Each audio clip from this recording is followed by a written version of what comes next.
This is Bishop Michael Kory, and you're listening to The Way of Love.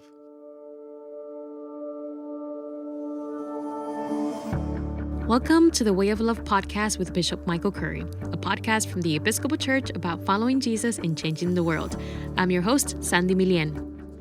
In this episode, Bishop Kory talks with Kory Caudill and Wordsmith, two musicians supporting the Concert for the Human Family series, a project in collaboration with the Episcopal Church's Becoming Beloved Community Initiative, which seeks to build a world where all people may experience dignity and abundant life and see themselves and others as beloved children of God. To go on the way of love is to cross boundaries, listen deeply, and live like Jesus. Kory and Wordsmith demonstrate how they've crossed musical boundaries in the pursuit of real and true reconciliation. As they've worked to support the concert series built around the prayer for the human family from the Book of Common Prayer, they discuss how music calls us into deeper relationship with God and each other. Kory and Wordsmith, welcome to the Way of Love podcast, and thank you for doing this. It's an honor. Thank you so much for taking the time to have us. Thanks so much, Bishop Kory. It's an honor to be on with you. Well, it really is an honor to be with both of you. And Wordsmith, you're in Baltimore, a city where I lived and was there for 12 years. Are you East Baltimore or West Baltimore? I'm on West Baltimore. Oh, all right. St. James. Yeah. I was in Harlem Park, Lafayette Square. All right, my man. That's what I'm talking about, Bishop. All right, brother. I know. And Kory, you're in Nashville. Yes, sir. Yeah. But you grew up in Kentucky. East Kentucky. It's about as deep in rural Appalachia as you can get without having to turn around. Well, in a minute, I'm going to ask how in the world the two of you all got together. But before I get to that, how are you all doing in the middle of this pandemic? Because this is hard times for everybody. How are you surviving? How are you making it? Honestly, I'm incredibly blessed right now. So many people have it a lot tougher than we do. Honestly, the circumstances are obviously horrific. I've actually unpacked my suitcase for the first time in 13 years. So I'm fortunate to have some time with my 1-year-old and 2-year-old that otherwise I wouldn't have got. That obviously comes with some challenges. I always had a deep admiration and respect for my wife and mothers in general, but oh my gosh, leave me alone with 2 kids for 3 and 4 days a week. But anyway, I'm very fortunate. I've constantly got my fellow musician brothers and sisters in my thoughts and prayers, because their industry and our industry is not doing well, like a lot of them. But we're on the lucky side of things, so we're taking things in stride. And I know Wordsmith and I are trying to do our best to take advantage of some opportunities to spend time on the creative side while touring isn't an option. And we're piecing together, just kind of constantly mindful of everybody else's situation and keeping folks in their prayers. How about you, Wordsmith? How about Baltimore? Well, definitely on my end, I'm a single father, so I've been doing a lot of the homeschooling, with virtual school and everything. So when COVID broke, a lot of parents, including myself, we were the teachers. I already consider myself, somewhat of a teacher, anyway, but I really became a home teacher. And I run my own entertainment company, and I have a nonprofit I run as well. So I already pretty much work from home. So I really had to adjust, and I had a different dynamic of, normally I had this 6-hour block every day is what I called it, where I can get as much work done, have as many meetings, do my writing, be creative, just anything to push forward and expand my businesses and help others. But when my kids were at home every day constantly, we had to kind of find our own spaces, kind of like we're doing right now. I'm on this podcast with you all, and my kids are doing virtual school, literally an arm's length from me right now. No lie. And my Lord. The one-room schoolhouse for real. Full house for real. And so, oh my Lord. So during that time, to me, it was important to not complain, but to just show my kids that, hey, yes, this is a new life, a new world that we're in, but life, you're always adjusting on the fly anyway, So I tried to make it to where my kids still felt that life had some normalcy to it. I mean, we were working out in our house pretty hard, I would say, sweating pretty hard just to stay in shape, because we couldn't go outside, at one point. We couldn't go to the gym at one point. When COVID just hit, there wasn't really any school plan. So by that next Monday, I had my kids set up for school in the house, and I was giving them my own assignments just to keep their mind fresh and their knowledge going. And just to show them again that, yes, this is going on, but it's not an excuse to not progress and, still flourish. Each of you are not only respected, but gifted and accomplished musicians, poets. Kory, let me maybe pick up with you. You started playing piano at the age of 4, is what my notes say. Tell us a little bit of what's the story? What is the story? you like Mozart. Well, a much more hillbilly version, I think. But thank you. I come from not only a musical family, but a musical culture. So in Eastern Kentucky, music is a deep part of the worship. It's a deep part of the social aspect of everything. And so for me, the piano was just my way of being part of that community. And I think I entered into it early. So I started playing in church at an early age. My grandmother did. Both my parents did. And so we started there, and we were actually very fortunate in Appalachia or in that particular region to have had some opportunities for performances and recording experience that are pretty rare, and you would typically only find in a spot like Nashville or New York City. So my parents were very active in creating educational opportunities, performance opportunities for folks in an otherwise impoverished area. I had access to a nice stage. I had access to great musicians and to great music. And no matter what we learned, if it was classical, rock, jazz, there was always this deep-rooted Appalachian gospel stuff that seeped in. So, and from there, I chose to move to Nashville to go to school and get a degree in music. And I found myself playing in bars and everything to pay some bills. And from there, wound up getting picked up by a gentleman who had just signed a recording contract, country music singer. And we have been on the road for 12, 13 years since. And wow. There are a lot of things in between, but it's a lucky journey. Anytime people say you're good at what you do or whatever, I always like to tell people I may or may not have a certain gift, but my real gift has been the people that I've been around. Yeah. Well, it's a gift to know that. It really is. Wordsmith, what about you? Because hip hop, rap, that's poetry. That really is poetry as well as music. And I'm just wondering, how did you get into that? Sure. I loved hip hop growing up. I was pretty crazy about hip hop to the point that if you remember VHS tapes, I used to get up and tape Yo MTV Raps every Saturday, especially the countdown. I actually still got them at my parents' house, those tapes. And I also have a big hip hop tape collection that's sitting in my room that's in pristine mint condition. Some of the best hip hop, albums that's ever come out.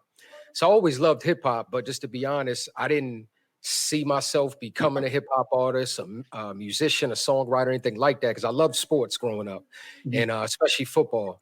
And my dad loved watching me play football. So I was blessed enough to get a full scholarship to play football at Morgan State. And then I later finished Morgan.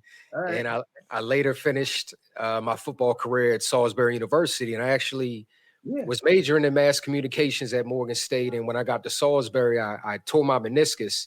So I was out, hurt. And I had to find something else to do, to be honest. And my mother was always tugging in my mind. She saw me do this play when I was real young that I didn't think much of, but she just, I guess it blew her away. And she just said, you need to try acting or music or something, entertainment. I think that's your calling. And I would just be like, yeah, okay, Ma, I love football. I love sports. So when I was in Salisbury, that hit me again when I was like trying to figure out my path and what should I do next. I had that realization that, I'm probably not going to make it to the NFL. When you're hurt, you're away from the team. So you lose that camaraderie and you're really kind of searching to find yourself. And I remember I seen this poster one day. It was this improv play. And to me, it was a moment where God just grabbed me, was like, boy, you better go in that room and do that. This is your next path. And I'm serious. That moment changed my life in so many ways, because I got into this play and I got this passion for theater, and I ended up changing my major to theater. And during that process of doing theater, I started getting more involved in music, and really realizing that I had kind of, I would say, a gift that of writing music that I knew was there and wasn't there, because I didn't tap it too much.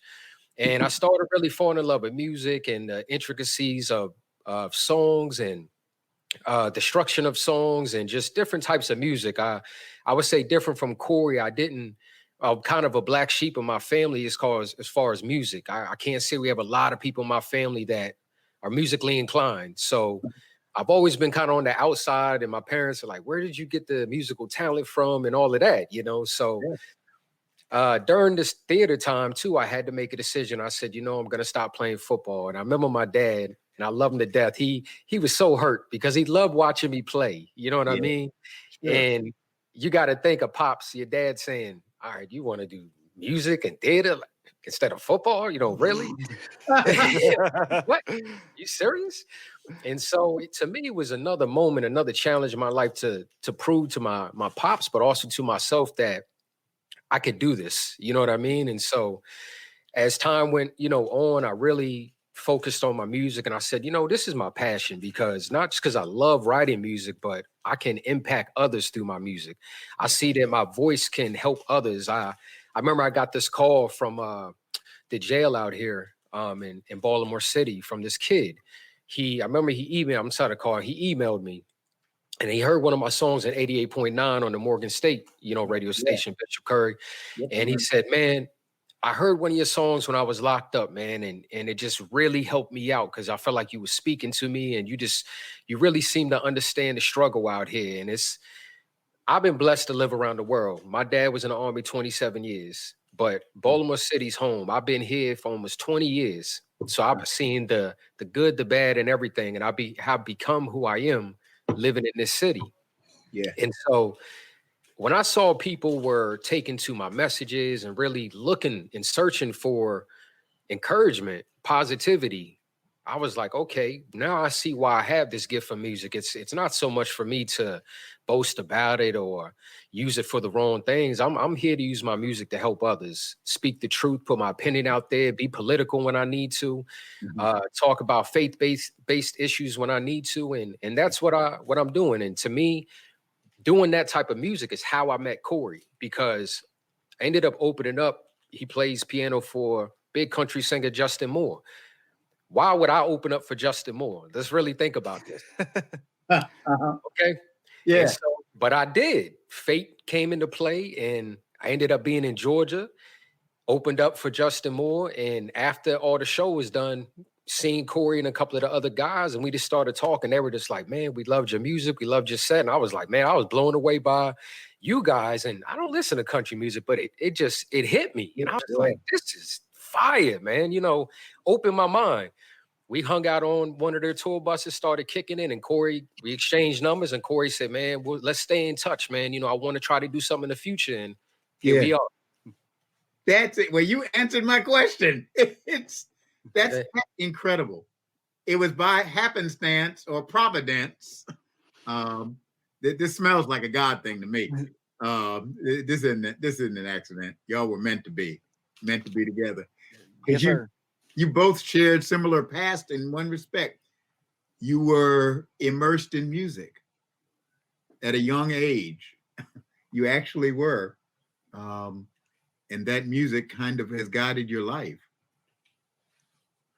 Yes, sir. So when y'all met, because you really do have two different kinds of music. I mean, you all really are two different worlds coming together, which may be hope for America, but we'll get to that in a minute.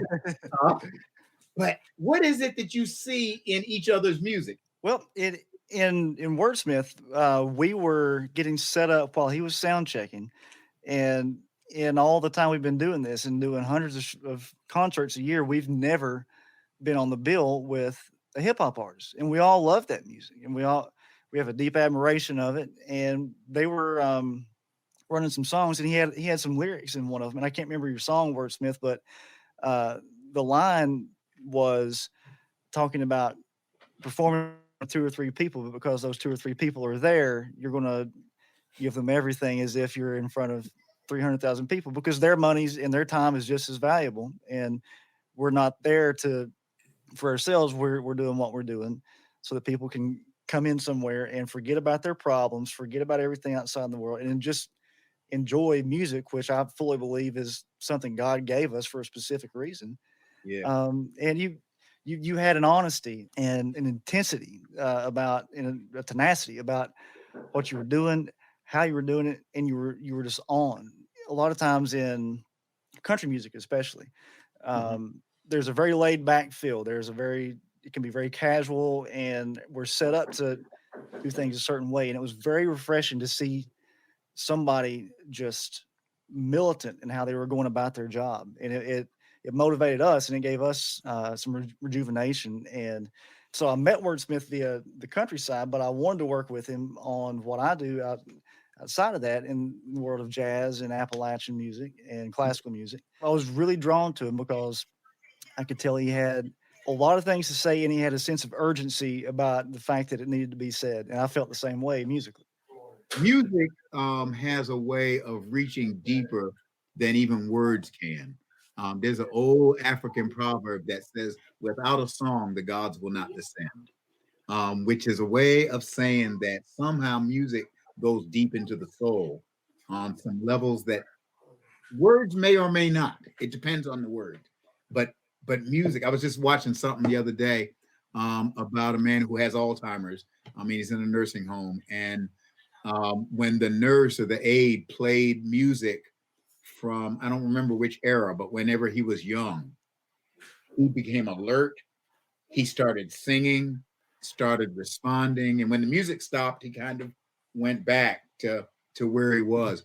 It went deep in his soul. It's not just mine, went deep somewhere. I mean, talk about that. I mean, music's got some power. It really does. In regards to that, with the Alzheimer's experience, I actually went through videos a couple of days ago, and I have a very treasured one of my grandmother, who Bishop Kory will get a kick out of this. Her name was Nellie. Your grandmother was named Nellie too? Yep. Well, her name was Nell. She went by Nellie, but she had Alzheimer's and dementia towards the end, and my last visit with her, she didn't know where she was. She couldn't recognize anything, anybody. But the nurses would lead her down to a piano, and the second she would sit at the piano, she would look over and say, "Oh, there you are. When did you get here?" And I would say, "Well, Granny, what song do you want to play?" And she would say, "Well, let's do Amazing Grace, or let's do the Old Rugged Cross." And she didn't just know the first verse. She would go through 4 verses, like spot on. She would play brilliantly, remembered key signatures, remembered everything. And then the second we'd leave the piano, she was gone. So it's a real thing, and it's a deep thing. And I think that music, especially instrumental music, allows people to get the overall theme that a composer is trying to convey, but it allows them to relate to their personal experiences. Yeah. Is there a time that you experienced the divine through music? What was it like? Who was with you?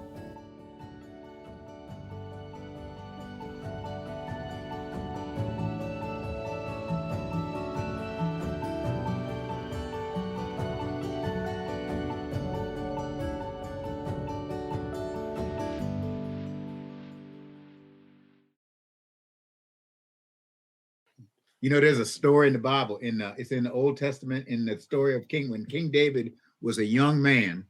He was King Saul was the king at that time, and Saul clearly, I mean, the way the Bible describes him, my guess is he probably was some kind of schizophrenia. We would diagnose it now, something like that. I mean, there were times when he was with you and times when he wasn't. But it would be diagnostic. But in the Bible, it says when David would go in and play the harp, it would calm him down. It actually, I mean, it's right there in the Bible. It actually, and there were times when the family would go get David to just play the music to calm their father down. It just seemed to, they didn't have medication in those days. They didn't do therapy in those days, but the music was able to touch something in the king's soul. This is powerful stuff, man. Yes, sir. Definitely. Yeah, it's very powerful. I think in terms of the power of music, Wordsmith and I are fortunate because we're able to, through creating this album and this concert series, we experience it. Yeah. We live it, and it doesn't just, it's not a fleeting thing. It's not a matter of us hearing a song and saying, well, that was nice, going about my day. It impacts us in a way that lasts, and it changes your life forever. So we want to make sure that we're designing it in a way that folks who listen to it or come to a concert can have the same experience, because it's powerful. I think music is something that God gave us to remind us that something was there that you experienced before and after your time here on earth. So. When I'm working on a sermon, and I can almost guarantee there's some music that if I've got it playing in my headphones, just quiet, it's got to be soft. It can't be too jarring. But I'll find myself just all of a sudden typing stuff out fast. I mean, it'll start coming. And I don't know why I haven't figured that out. I'm sure there's some brain science or theology or something, but it's power in music. And hip hop arose from life. I mean, it actually didn't it? It did. It's definitely an art of storytelling, especially for the Black community in a lot of ways. I just remember growing up and seeing how jarring it was on TV when you would see some of the music videos and you would say, man, it's that bad in the Black community, or you would see the police brutality going on. And I think it was shocking to just Americans overall during that time, because the news wasn't really broadcasting it. You know what I mean? And so you had hip hop artists saying, this is how we're living. This is our struggle. This is what we have to do to survive, And so it really told this story of, this is really what America's like. And to me, it correlates to what's going on today. Is we have this struggle with not wanting to come to grips of our foundation of what America was built on. Mm-hmm. And though we are a country that's built on slavery, we can move from that. You know what I mean? We can have a new history, but do we want that new history? I think is the question. And projects like Kory and I, who have come together, to me, we're great examples of what America should be about and it should look like. Music's a universal language. That's what brought Kory and I together. Yes. It wasn't so much our color. It wasn't so much our backgrounds. Our music spoke to one another. Yeah. And the same way Kory said, a couple of my words spoke to him. It was the same thing when I remember he sent me his first production that ended up being a song called Believe. It just hit my soul. Kory can tell you, I think I wrote the song in 2 days and I was like, hey, it's done. Here you go. He was expecting me, I guess, to take a month or two. He was just like, no rush, take your time. But it was also a moment to me to show him that I'm serious. I love my passion. I love what I'm doing. I love what this can become. So there's always moments in life I feel you're given a choice. God goes, I'm going to open this door, but there's going to be 2 paths you can take here. And depending on that path, it could shorten your next goal you're trying to reach, or it can lengthen the goal you're trying to reach. And so I think with Kory and I, Kory didn't see color. I didn't see color. We saw music. And coming together and having an opportunity to come to Nashville, where I really hadn't been to Nashville before. And just being honest with you, the most I knew about Nashville was from a buddy of mine that I went to high school with that was living down there. And so to come down to Nashville, see a little bit of Nashville, go into the studio, record with Kory and the rest of his team. And it was just all good vibes, good people. And that's why the music comes out beautiful, because the vibes are so good, And that's the thing, Bishop Curry, you said, I can't figure out, I can write better when you hear music.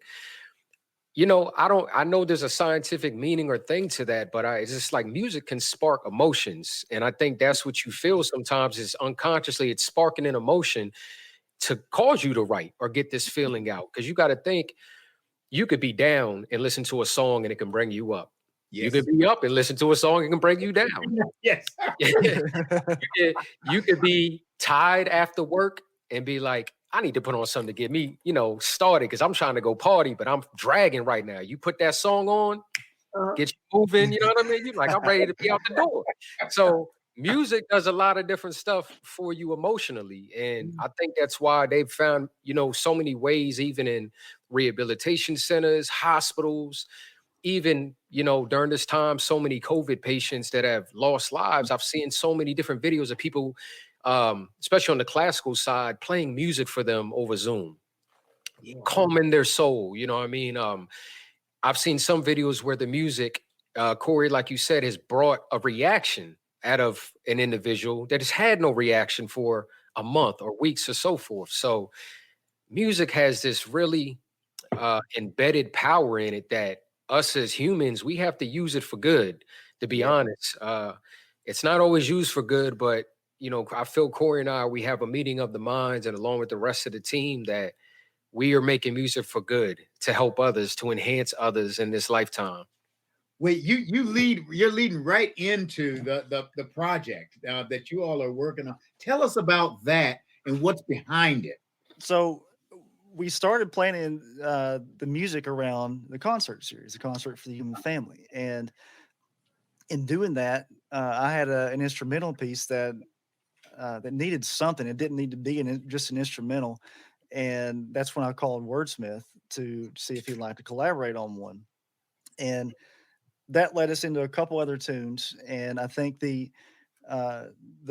one of the biggest moments that we've experienced was when Wordsmith and I were in the piano booth, and we'd already recorded a song that we'd worked on before he even came to Baltimore. And he said, well, what about this one? Check this idea out. And all he had was the words, and it was just us sitting around a piano. And at the time, my business partner, a fellow named Mark Costanzo, he wasn't necessarily involved with the record, but he was just in there hanging out with us. And he stopped us and he said, well, hang on a second. That right there, Kory and Wordsmith, just being together at a piano and making music, that's what the world needs right now. He said, you all have been doing different things. He said, but this is in touch. The way Mark puts it in producer speak was, this is in touch with the vibes of the planet at this very moment. That moment led him to jump in and say, I'd like to produce this. I'm here for you. And here's what we need to focus on. Here's how we make this in touch with what the current state of affairs is right now. And here's how you do it in a positive, inspiring way, but that's also very real, that has depth, that is tense at times, that is emotional and reflective, but it's all those things. I think we actually might have that very clip of when it was just Wordsmith and I at the piano when he introduced the song. Cue it up. Live your life with an open mind. I hope it's time to bring this up. If the world's gonna make a change, we'll take the pain and raise it up.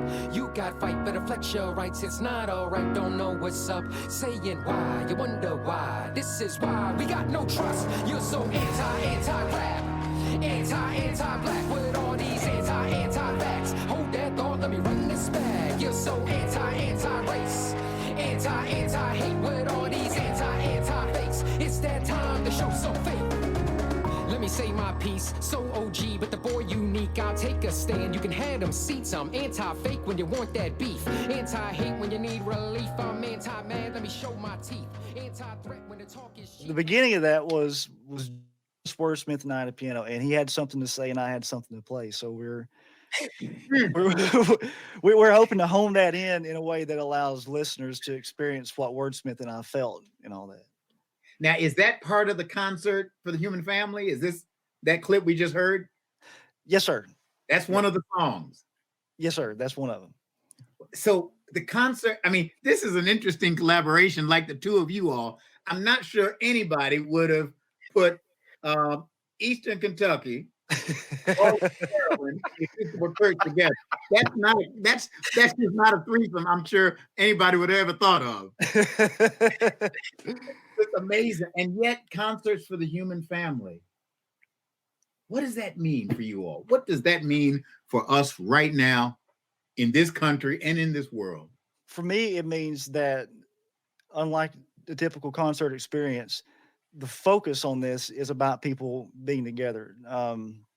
Bishop Curry, in one of your podcasts that I really enjoyed about, I think it was on worshiping in public. One of the things you said is, well, hey, if there's a baby in the front pew, that's what everybody's going to be focusing on and enjoying, but that's okay. And so for us, we want the concert to be something where the music isn't meant to come at people or anything. It's meant to attract people just to experience good music, and for the person sitting in one seat to be able to look at the stranger next to them, and enjoy being with them and be immersed in an experience that addresses the current state of the human family, but reminds us that we're all part of that same family. Yes. How about Yeah, you? yeah, sure. I think, right now, just honest music. We're kind of living in a time where we're lacking in honesty on a daily basis, not to get, into politics too much, but we're just been lacking in honesty from the people that should be honest with us on a daily basis. So a lot of the music Kory and I are putting together is honest music, and sometimes I think it's healthy to have the tough discussions, and you can have tough discussions on records, kind of similar to the record you just played, which is called Anti, which is just more talking about how here in America, we're so anti this and this and that, instead of just being united, like, why are we so have an issue with this and have an issue with this? You have an issue with how this person looks, or how have an issue with this and that. Why can't we just work on being united, and even the playing field? And so sometimes you have to have those tough discussions to get to that point. And a song like Anti, that's all it's about, is like, let's just do away with all that anti this and that. Yeah. And what I think is beautiful with that record too is when you hear it in its entirety, it has so many different genres wrapped into it. It has hip hop, it has jazz wrapped into it, it has rock wrapped into it, it has country wrapped into it. It's, Sure. I think always country and hip hop have went hand in hand. I've always known country to be big on storytelling. Yeah. And that's what's hip hop's supposed to be big on that. Not so much today, unfortunately, but that's something that's easy to marry. And I feel like every record we work on, it has all these different genre elements to the point where we're in the studio, we don't even know what genre to really call this stuff. It's just good music. Yeah. And so, like Kory said, with these concerts, I think the people that come will have the opportunity to really just say, hey, one, this is beauty of music. We're hearing honesty. We're hearing transparency through this music. We're even hearing music that, I should leave here and maybe question myself about some things, or say to myself, there's some things I need to work on, and I think that's also important when you leave a concert experience of this nature, is to not just leave and saying, I enjoyed the music, but did it change me in some way? Did it impact me in some way? Am I going to go home and say, hey, I need to work on ways to continue to improve myself? So that's, to me, there's a lot of beauty wrapped up in this besides just the music. It's, to me, the human impact of it.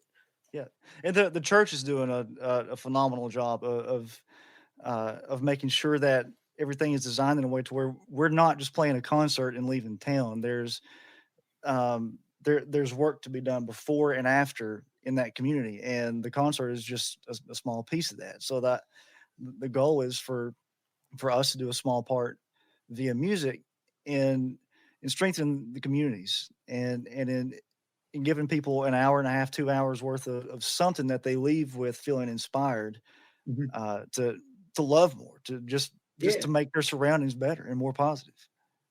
It's kind of like a musical revival. Hope so. Yeah. You want folk to be able to be to enjoy, but you also want something in them to change and be inspired. Definitely.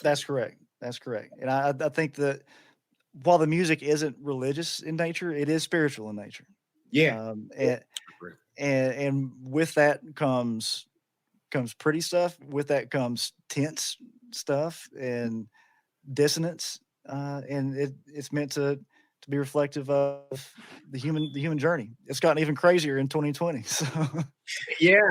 Now, I guess you can't have the concerts physically right now because of the virus. I mean, because of COVID.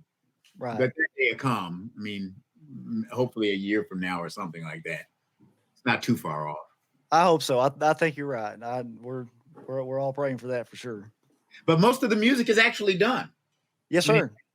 It is. We're actually taking advantage of the time we have right now to record an additional record for it. That's just Wordsmith and myself. So tell us about that. So that one is our producer. He noticed something in Wordsmith, and he said, the stuff you've got right now works really cool and fits really neat in the scope of this concert. But look at what Wordsmith is doing right now in Baltimore. Look at what he's leading. Look at what kind of voice he has. Look at how people feel inspired by his message. Make music that puts him at the podium and that gives him a platform to speak, and that isn't focused on musical hooks or radio singles, but just something that really amplifies his voice. Wow. So tell us about what you're doing in Baltimore. Oh, definitely. Since, dating back to George Floyd and even before that, I just been out here marching, but also just encouraging people to not just march, but find solutions. I think that's important, to have solutions and not just march because you're angry, and so forth. So I've been working with this organization out here called People's Power Assembly, and taking part in a lot of their protests, but also helping organize people's assemblies where people can come together and talk about, struggles they've had with police brutality. I dealt with it myself back in 2013, where I literally got beat up, arrested just for questioning a cop. And my kids didn't know where I was at for 3 days. And that kind of put me on my journey of wanting to see police reform and see, my city do better, but also other cities that deal with, unfortunate police corruption. Bishop Curry, you was in Baltimore for an extended period of time. Unfortunately, the police department, I'm not speaking down upon them, but we're one of the police departments that have a lot of work to do. We need a lot of help, so, being in my community, I'm just trying to get people to come together and talk about what's happened. And okay, once we talk about it, how do we move forward? And so encouraging people to, let's get some petitions together. Let's get people to sign petitions. Let's take this where it needs to go, because that's the only way you're going to invoke change besides the actual protesting. On the other side, something I'm trying to heavily work on through my nonprofit, which is called Rise with a Purpose, is a music program and academy, because unfortunately in Baltimore City, music is not a part of the regular curriculum. So I have an older son that goes to a Baltimore County school, and they have one of the best music programs actually in the nation. It's nationally known. Then you can go 15 minutes over the line to Baltimore City, and there's no music program whatsoever. And so, and I have to give them a blessing, because I got a huge blessing not too long ago that I told Kory about, is 2 people, one, his name is Kevin, other lady's name is Bree, and they work for a company called doTERRA. And the other family, their name is Ramona and Christian Turner with Helping Hands. And they're coming together to help me raise $30,000 to open up a music academy and program in Baltimore City that will fill that void for the music programs that we don't have in the public school system. So I got this news a couple of days ago. I just had another meeting with them last night, and everybody is just fired up to make this program happen, because not only is it going to be great for Baltimore City, but this program is also going to be able to be broadcast to a lot of my partners internationally. Over the past 3 years, I've been blessed to be able to go to 11 different countries and perform concerts, do workshops, literally stay at houses with different people, eat different meals with families, and just really build international ties and bonds. So I have a lot of kids internationally, especially, in Africa, which I've been able to go 3 times, where they don't have much. They don't have the resources we have in America. So there's no, I'm going to make it as a musician or this and that. It's, how does that even, happen? How is it possible? We don't have any type of music courses or lessons. So not only is this program for the kids, underprivileged youth in Baltimore City, it's globally. It's going to be broadcast to my friends in Ghana, and Angola, my friends in Lithuania, Latvia, Belarus, Azerbaijan. I mean, it's really going to have a global spectrum. So even the work, and I haven't talked deeply with Kory about it, but a lot of the work we're doing with this program with the church, I would love for us to be able to come together and work together, because these concerts could be something that we can broadcast to a lot of these kids as well, that are underprivileged and really could use this uplifting and just these great examples of, hey, I can become a great musician one day, or, hey, I have an opportunity to become a self-made, man, or so forth, in the future. So I'm just trying to work and I want to leave this earth with an empty soul. That's what I always tell myself. I don't want to leave here and have regrets. My soul needs to be completely drained, empty, exhausted. So when it's time for me to go, I'm just like, hey, I did all I could do while I was here on earth. I did it all. Well, the two of you really make real what Dr. King meant when he was asked repeatedly during the Montgomery bus boycott in the 1950s with Rosa Parks and all of that stuff. And he would say to people at the rallies, he said, we're boycotting in order to desegregate public transportation. But that's approximate goal. That's not the ultimate goal. We want to desegregate public transportation because everybody should have equal rights and equal opportunity. And we want to desegregate, well, in that time, the South. We want to bring an end to Jim Crow segregation, but that's only approximate goal. That's not the complete end. He said the end is reconciliation. The end, the goal is redemption. And then he said, the real goal is the creation of the beloved community, where people who maybe once were enemies can become brothers and sisters and siblings, that the beloved community as God intended. And the two of you in the music and relationship that you have are signs for me of the beloved community that it is possible. It is possible. And I want to thank you both for that. My God, you all are wonderful souls.